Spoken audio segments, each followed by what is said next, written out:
Dimineața bună. Plecăm la treabă.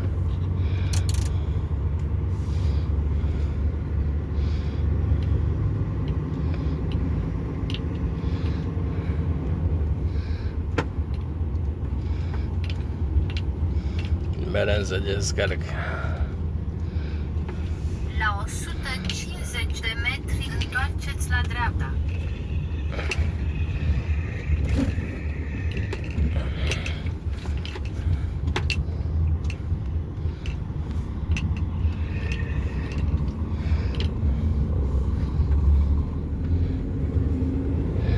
Mersi.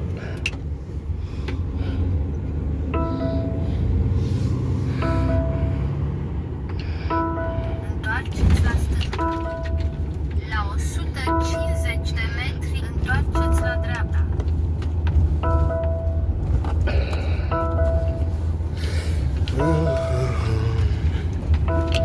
Stai să ne punem centura că tot sună ăsta nenorocitul ăsta de...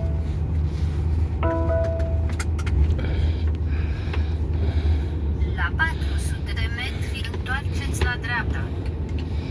Am 6 paleți. Aici pe lângă Liej. Le-a descărcat după adresa în care am urcat să o duc înapoi la... Să o duc la Trilogy Port. Bineînțeles, de încărcat cu 20 de paleți.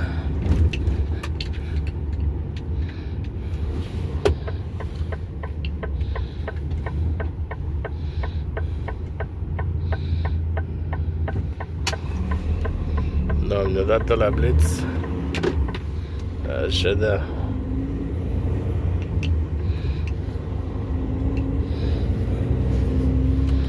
Întoarceți la dreapta.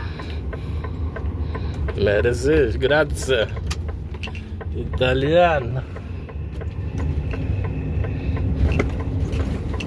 La 200 de metri la sensul giratoriu, a doua ieșire. Aici trebuie să dai prioritate de dreapta, care cum ies. O prostie.